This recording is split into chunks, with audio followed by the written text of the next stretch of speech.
Okay, let's unpack this. We are diving into a spiritual commitment so vast it's staggeringly selfless. It almost defies human comprehension, doesn't it? It really does. We're talking about taking altruism not just to the next level, but maybe to the most impossible extreme imaginable. Indeed. I mean, imagine committing to delay your own ultimate personal reward, achieving perfect enlightenment, the goal of everything, until you have personally ensured the liberation of every single suffering being. And not just any suffering beings, but specifically those trapped in the deepest, darkest realms of existence. That's the kind of cosmic level responsibility and dedication we're exploring today. So our mission today is a deep dive into the Sutra of the original Vows of Bodhisattva Earth-Store. It's also known by its longer title, the Ksitigarbha Bodhisattva Purvapranidhana Sutra. And this isn't just some dusty historical text, is it? It feels more like maybe the ultimate shortcut to understanding some of East Asia's deepest spiritual concepts. Things like compassion, the unforgiving law of karma, and even familial duty. Absolutely. And by the time we finish this deep dive, you, the listener, will hopefully not only understand Ksitigarbha's story better, but also grasp this specific, almost visceral karmic architecture of the hell realms he operates in. Right. And why his vow is considered the absolute pinnacle of karuna, which is, active compassion. We've got some truly fascinating details to bring to light here. We'll be discussing the excruciating specificity of the punishments in the underworld. Yeah, the retributive aspect is quite detailed. And why this foundational Buddhist text leans so heavily on a very human concept, honoring your deceased parents. That connection is key. It really is. It's a fascinating bridge. And also the surprising dual meaning of the staff Ksitigarbha carries. The staff that's often literally described as the key to opening the gates of suffering. It's such a powerful image, isn't it? Ksitigarbha isn't just some celestial being observing from afar. No. He's depicted as the monk right there on the ground, wielding the tools needed to actually intervene in the darkest corners of samsara. Okay, let's start by grounding ourselves in the context. Before we get fully into the vow itself, we need to sort of map the historical battlefield where this text emerged. Let's start with its lineage. Okay. What defines this sutra?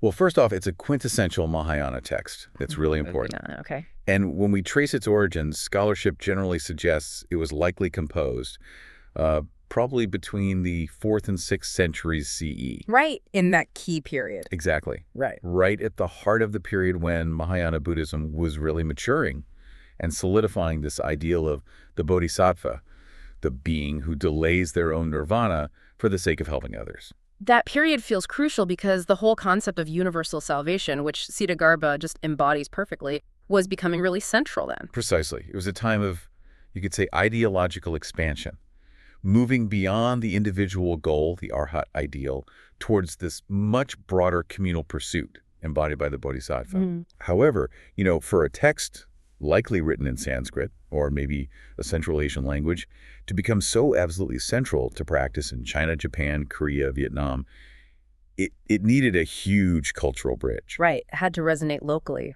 And that bridge was built during one of the most intellectually vibrant periods in Asian history, wasn't it? Absolutely.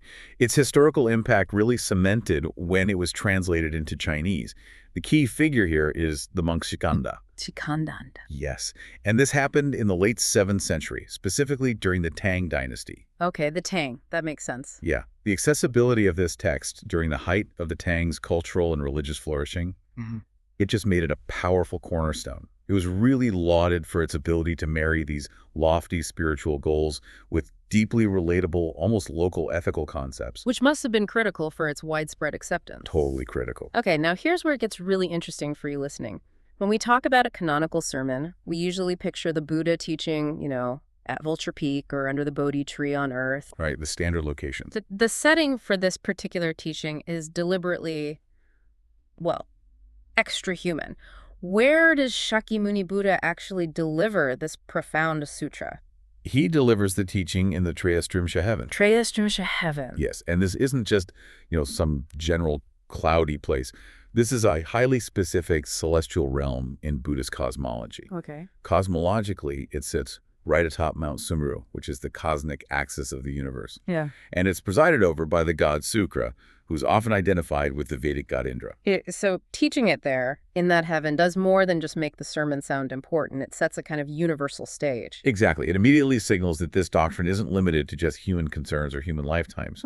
It applies across all realms of existence. Oh, okay. And the audience itself reflects this cosmic scope. It includes not just the high-level bodhisattvas and various celestial gods, but critically, it also includes a large assembly of ghost kings and even beings from the lower, more miserable realms. Wow, that inclusion of beings from the lowest realms, that feels vital. It proves the Ksitigarbha's mission is directly relevant to them right from the start. It absolutely emphasizes the universal relevance of both karma and this specific teaching. It's framed as a truly cosmological lecture, ensuring that every type of being from the lowest hell dweller all the way up to the highest god understands their place in the cycle of samsara and the immense power of the bodhisattva's intervention. Before we jump right into the bodhisattva himself, maybe let's briefly touch on the structure of the text. It seems quite systematic. It's organized into 13 chapters. Yes, it's very methodical. It almost mirrors the spiritual path itself in its layout. How so? Well, you start with the praise and introduction of Ksitigarbha in the opening chapters. Then, the text immediately moves into the core problem. Chapters 3, 4, and 5 vividly lay out the nature of suffering, the mechanics of karmic retribution, and even the specific names of the various hells. So it's like diagnosing the illness first. Exactly. This is the moment of recognizing the sheer depth of the illness, the suffering. And then, presumably, the focus shifts. It moves from that terrifying reality of suffering towards the hopeful means of escape. Precisely. Chapters like 7, 9, and 10 pivot towards practical solutions. They deal with things like how to benefit both the living and the deceased through devotional practice, comparing the merits generated by different virtuous acts, that sort of thing. Okay. And the entire narrative really finds its crescendo in chapter 13. That's where the Buddha formally entrusts Ksitigarbha with the salvation of all beings until the arrival of the next Buddha, Maitreya. Wow. So the structure itself is a guide. First, understand the consequence, the problem, then engage with the solution. All right, now for the star of the show, Ksitigarbha, the Bodhisattva of boundless compassion. Let's start with the literal meaning of his name, because that immediately tells us something about his function, doesn't it? It really does. His Sanskrit name, Ksitigarbha, translates pretty directly to Earth-Store or Earth Treasury. Earth-Store, Earth Treasury. Okay. Yeah, this immediately draws a connection to the deepest, most foundational element we know, the Earth itself. Like the Earth, he's seen as stable, enduring, and possessing this almost inexhaustible hidden wealth of spiritual resources and potential, ready to sustain all beings. So he's like a repository. Exactly. A repository of boundless compassion and the means for liberation.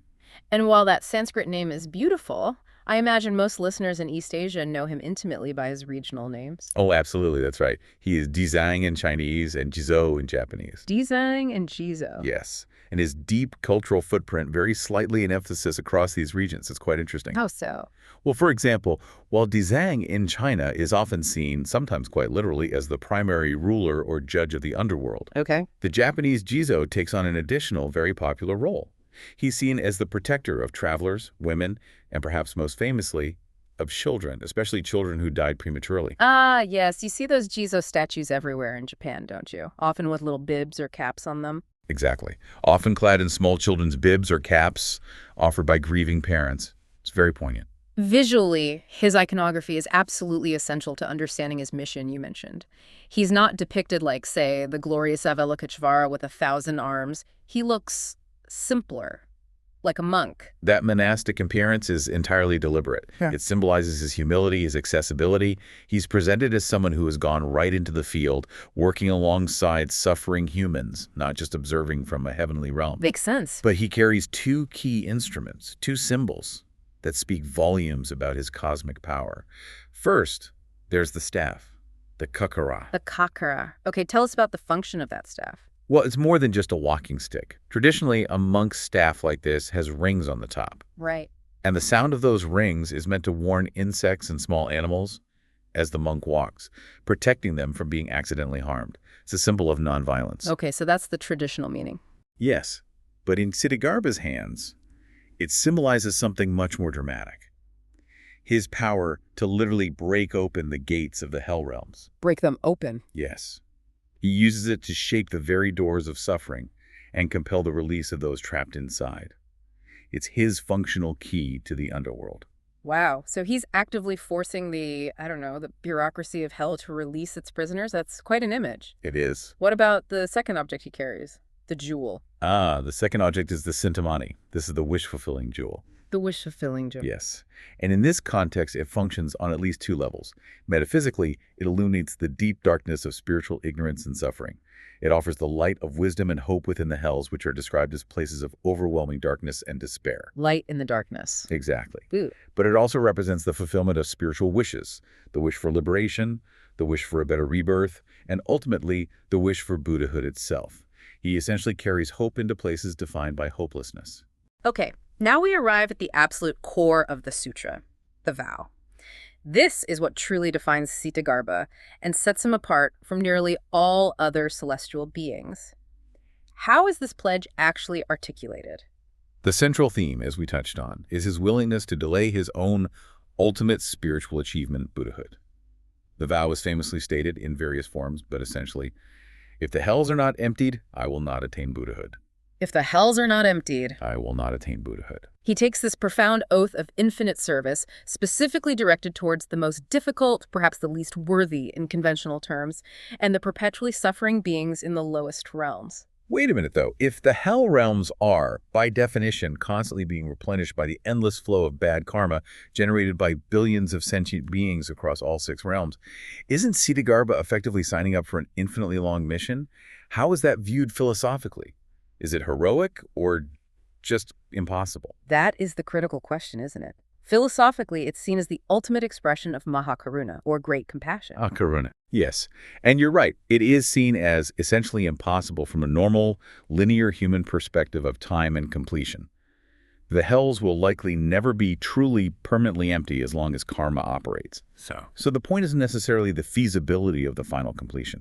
The point is the absolute nature of the commitment itself.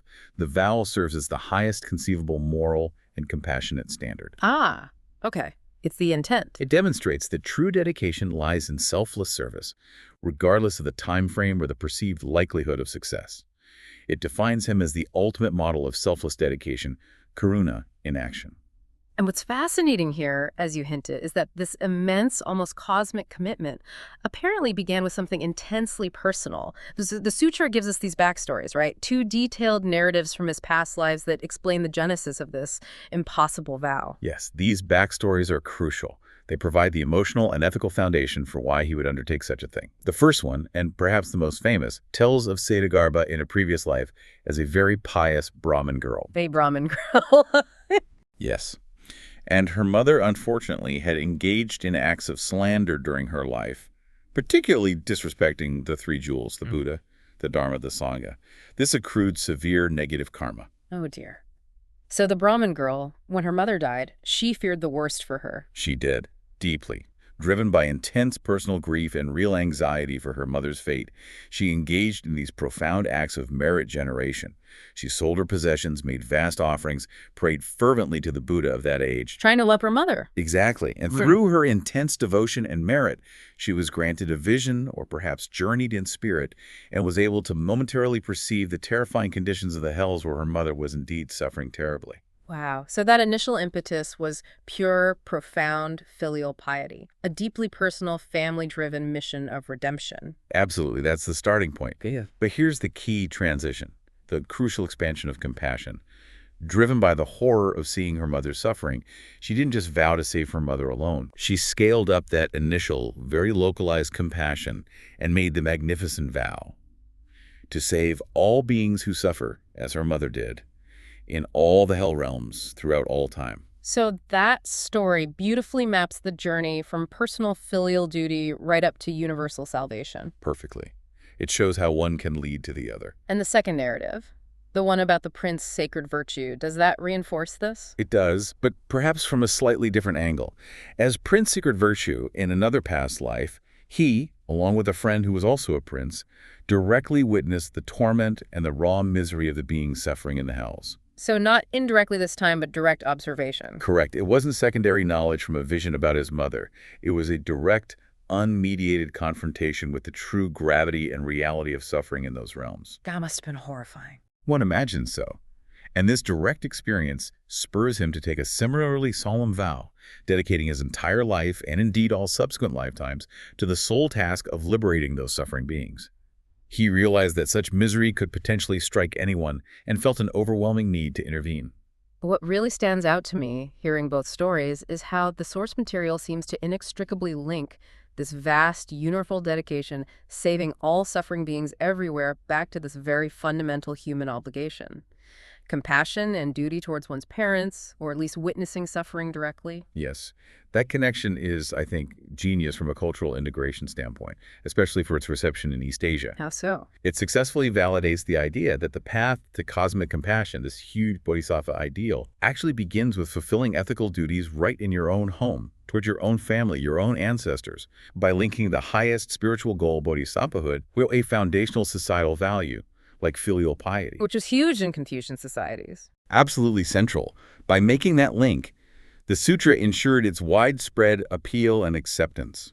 It wasn't just some abstract philosophy, it resonated with deep-seated cultural values. This grounding in karma and family duty brings us very neatly to the ethical framework of the sutra. To really appreciate the scale of Ksitigarbha's work, we have to understand the environment he operates in, this cyclic nature of existence, samsara, which is driven by pretty strict karmic laws. Exactly. We need to properly map samsara as the sutra presents it. The basic framework involves the 6 realms of rebirth. You have the gods at the top, then the demigods or asuras, then humans, animals, hungry ghosts, pretas, and finally, right at the bottom, the hell beings, naraka. The 6 realms, classic Buddhist cosmology. Yes. And the central teaching here, underpinning everything, is that existence within these realms is constantly shifting. It's not permanent. And the passage between these realms, your rebirth, is entirely determined by the law of karma. Actions have consequences. Actions absolutely have consequences across lifetimes. Your deeds, good and bad, dictate your next state of being. The sutra, though, doesn't just mention this law in passing, does it? It seems to use the hell realms as the ultimate, incredibly detailed, and frankly quite terrifying catalog of karmic retribution. It's like a literal moral map written in fire and ice. It definitely serves as a necessary, very stark moral warning for practitioners. Chapters 4 and 5, the ones detailing karmic retribution and the names of the hells, are where the text achieves its maximum dramatic and maybe deterrent effect. Right. And crucially, as you implied, the suffering described isn't random punishment meted out by some vengeful deity. It's presented as almost quid pro quo retribution. The specific torment often corresponds quite directly to the specific misdeed committed in life. Can you elaborate on that specificity? Give us some of the concrete, maybe visceral examples of the sin and the corresponding punishment that you find in the source material. Oh, the descriptions are relentless and quite graphic. The text describes, for example, specific hells, like the hell of iron pitchforks, reserved for those who maliciously injured other beings. Or the hell of crushing mountains, for those who profited enormously through fraud or deception. Okay. For those who engage in pervasive killing, maybe butchers, hunters, soldiers who killed excessively. The punishment often involves being repeatedly sliced up, burned, ground down, and then, crucially, having their bodies magically restored, only to suffer the same torment again and again. Oof, that's intense. What about transgressions involving language? Things like lying or slander that came up in the Brahmin girl story. Yes, slander, deceit, and lying, especially if directed against the Dharma, the teachings, or against virtuous people like monks or sincere practitioners, carry extremely heavy penalties, according to the sutra. Slanderers are sometimes described as having their tongues pulled out with burning hooks or being forced to drink molten copper, things like that. Furthermore, extreme disrespect for the 3 jewels, the Buddha, the Dharma, or the Sangha community, is consistently listed as one of the most grievous offenses, leading directly to the lowest, most painful, and most protracted forms of suffering in the deepest hells. And we have to come back to the familial element here, disrespecting your parents. It's not treated as a minor offense in this sutra, is it? It sounds like an express lane straight to the lower realms. Absolutely. That really confirms the immense ethical weight placed on filial piety within this text. Disrespecting or harming one's parents, guardians, or even respected teachers is listed right alongside things like killing or slandering the Dharma as one of the gravest offenses. It's seen as a major negative karmic accelerator because it breaks the most fundamental social and ethical contract, the very basis of relationship and respect.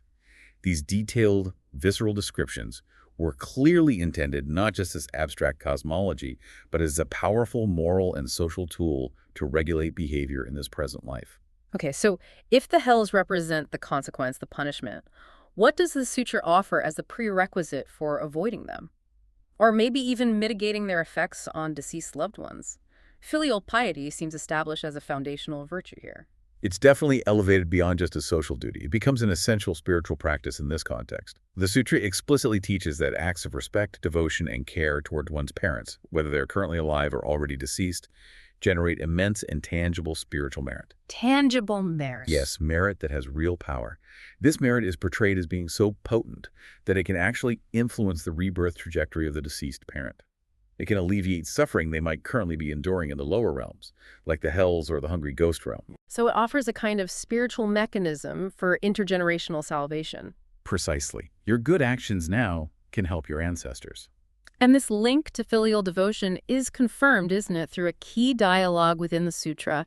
It involves one of the Buddha's disciples who was already famous for his compassion for his mother. Yes, you're referring to Mahayana. He's celebrated throughout Buddhist tradition for his psychic powers, but also specifically for his determined efforts to save his own mother from suffering in the realm of the hungry ghosts. Right, that's a very famous story itself. It is. And his story, or rather the dialogue referencing his efforts, serves to validate the core principle here, that individual, dedicated acts of devotion rooted in the family unit have real spiritual benefits that can extend to one's ancestors. The sutra incorporates this dialogue to affirm that making offerings, chanting sutras, and transferring the generated merit specifically for deceased parents is a legitimate, sanctioned, and powerful Buddhist practice. That's incredibly significant, especially culturally. It gives the living not just responsibility, but also agency and hope.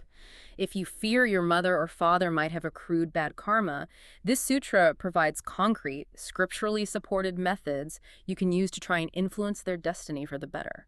It provides immense psychological comfort, absolutely. Yeah. And it reinforces that vital cultural connection between generations. It essentially says, your duties, your ability to help, do not simply end at the grave. You can, and perhaps you must, continue to act virtuously on their behalf.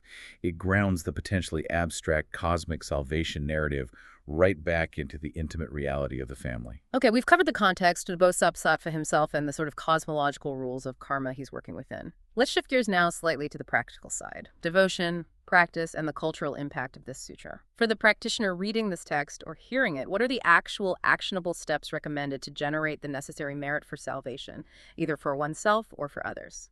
The sutra is remarkably clear and quite practical in its advice on this front. It gives very accessible methods for generating merit and aiding liberation, methods available to almost anyone. Such as?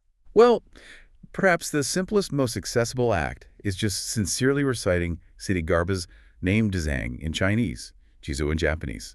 This simple invocation is framed as a direct appeal for his compassionate intervention and protection. And what specific benefit is attributed just to reciting his name? Is it just general good luck? Oh, it's much more specific than that according to the text. The sutra states that even simply reciting his name once, with genuine sincerity and faith, can secure the practitioner protection from various harms in this life and can help guarantee a better rebirth in the future. It's seen as transferring merit that can prevent one's own potential descent into the lower realms after death. Just from the name, wow. Yes. And beyond just the name, chanting the entire sutra itself is naturally highly encouraged. This act of engaging directly with the Dharma, the teaching, is said to generate profound merit, both for the chanter and, significantly, helping to illuminate the path for others, including the deceased.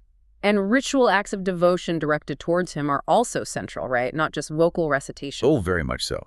Making offerings to Ksitigarbha's image, whether it's lighting incense, offering flowers or food, commissioning statues, or even just bowing respectfully before an image is explicitly stated as a potent path to generating merit. Okay. And these acts are clearly linked in the text, not only to personal protection and benefit, but critically, again, to aiding the deceased.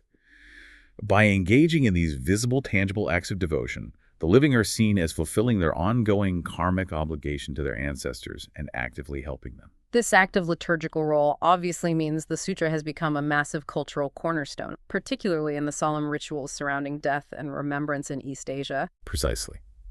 In many traditions within East Asian Buddhism, it is one of the most vital, commonly recited texts during funerals, memorial services, and ceremonies held, say, 49 days after death. Why specifically, then? Well, that period is often considered crucial for determining the deceased's rebirth. So the inclusion of the Ksitigarbha Sutra is quite deliberate. Its purpose is to actively transfer the merit generated by the living through chanting, offerings, prayers, granting the deceased a powerful positive boost, a kind of spiritual purification as they navigate their way through the intermediate state, the bardo, and face the consequences of their past karma.